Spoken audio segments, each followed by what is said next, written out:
Hey guys, Rydell with AZIAC Equipment. I'm excited today to take you through all the design intent, the features, and the specs on the Frontcountry tripod and the Frontcountry ball head. So I'll start with just kind of going through the design intent.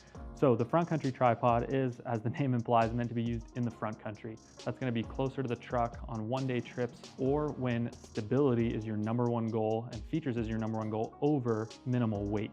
So that's kind of where the design on the Frontcountry tripod was focused. So I'll run you through the features on the Frontcountry tripod, then the ball head, put them together, and then we'll go through all the specs on them. So starting with the Frontcountry tripod, in the box what you're going to get is the Frontcountry tripod and then just a set of Allen keys. Really simple where it comes in the box. So starting at the bottom here, we've got a really oversized rubber foot. That's so that if you're using this on tundra, sand, mud, something soft, it's not going to push in super far like some other tripods will do with really tiny rubber feet on the bottom. You'll also see it's a 3-leg section design. That's so that if you go into a 4 or 5 section design for a standing height tripod, you get a really small carbon tube at the bottom. We kept it 3 sections, so that packed height is a little bit taller, but it's gonna fit on a pack just fine still and get you just 3-leg sections for simplicity. These rubber feet are also removable, so you can get aftermarket spiked feet or other options if you wanna put something on the bottom. Those are a 3/8/16 thread. You'll see next that when I grab these leg locks, I'm not having to hold the carbon tube to unlock those leg locks because there's grooves inside these carbon tubes. That's gonna keep them from twisting, so you can just focus on those leg locks twisting instead. Next thing I like to point out that you never see when you're just grabbing the product or seeing it, but normally what tripod manufacturers will do, or at least the most affordable and cheap way to do it, is to just grab these carbon tubes, epoxy them, shove them into the aluminum, call it done. But instead of that, we wanted to have really rigid connections and we wanted longevity for our customers. So we have male threads on the carbon tube and female threads on the aluminum, really fine threads. So we'll put epoxy on those and this will actually be twisted into place. So you get both a mechanical and a chemical bond anywhere that the carbon meets the aluminum. Kind of moving up from there, you see these leg locks. So these are a pretty heavy duty leg lock. Again, weight wasn't the number one goal on this. We're gonna get features and rigidity and strength on this standing height tripod while still being conscious of weight. But these are a heavier duty leg lock. They do take 2 fingers to pull out, but then they hold in place, as you can see. So you can come all the way up to that top leg angle and then they will pop back in and you can click down to the 3 separate leg angles. Kind of the next thing you'll notice is this triangular concave center column. That's so that when it's all collapsed, this thing gets super compact and tight, almost like there's not a center column that it needs to collapse around. So that's a really nice design feature for rigidity and for packability. Then you see this oversized thumb knob for adjusting the center column up and down. We've got a skeletonized pan on the top of the tripod, and that just all leads to keeping rigidity, but also focusing on weight. Next thing I'll run you through is just kind of the center column design. So instead of on our backcountry light tripod where it comes with both a short and a long center column, we wanted this one to be all in one, and for you to be able to change it in the field if you wanted to. A lot of you might not change it over in the field, but you're able to. So in this weight hook at the bottom of the center column, you're able to untwist this, and this has the only size Allen key you need built into the bottom right here that you can take apart this center column. So I'll kind of take it apart, show you guys here. So first you would undo this set screw on the bottom of the pan head if you needed to remove the ball head off of it. Then you're going to come through right here in the side, loosen up this set screw, and then this pan untwists up top. I will point out too that this has both 3/8 and 1/4 inch reversible threads on this model. You can set that pan aside, take this Allen key, put it down in the center column, give that a few twists, and this center column will come apart. So the beauty of that is that now you can put this short center column back in, set this one aside, and you're able to shoot off of this tripod prone. And I'll kind of show you how low that gets a little later in the video. For now, I'll just put that back together. But this is a really nice feature so that you get modularity in the field, and you don't need to remember those Allen keys. You don't need to remember anything else. You've got exactly what you need here to put everything, take everything apart and put it all back together. So then what I'm gonna do is I'll run you through the Frontcountry ball head. So putting that on the center column, real easy. Just tighten up that panning base, tighten it on. Come over with this same weight hook tool. You can tighten that small set screw on the bottom of the panning base onto the ball head.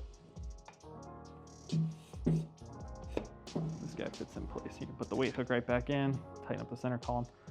And in the box with the Frontcountry ball head, you'll just get that Frontcountry ball head, and then it'll also come with just one of our Arca Swiss quick release plates. If you need more, you can order these on our website.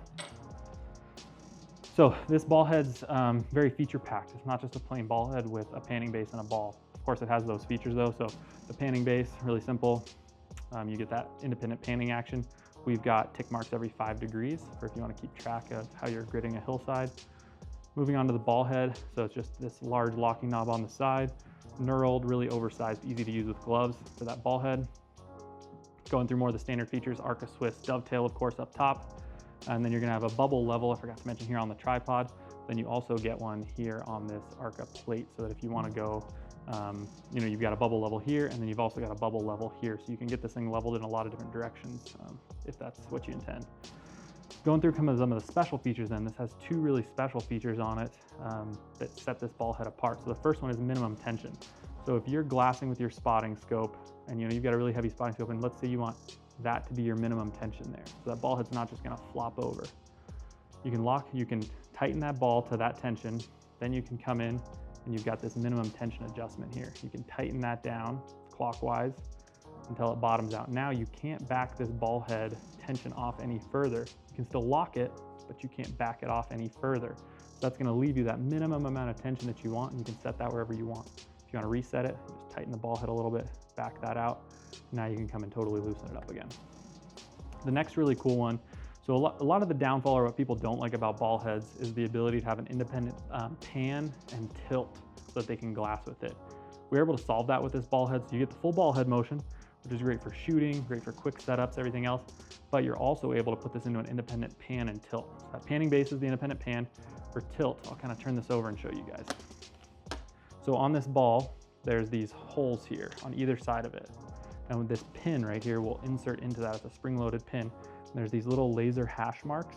You can line those up, and then you can push, once those are lined up, you can push this pin into place and thread it in just like that. And now this ball, I'll set it back up here. This ball doesn't have free motion in every direction. It's only gonna tilt back and forth on that axis. You can use the ball for tension on that. You're able to get an independent tilt tension and panning tension. So that's just an awesome feature we added into this ball head to make it even better for glassing. So that's kind of a feature rundown of all the features on the Frontcountry tripod. We went through kind of the design intent, what it's used for. Now I'm gonna run you guys through the specifications on the Frontcountry tripod and ball head. So starting with weight, the tripod legs, 38 ounces, the tripod head, 12 ounces. That puts you at a combo weight of 50 ounces, just a hair over 3 pounds.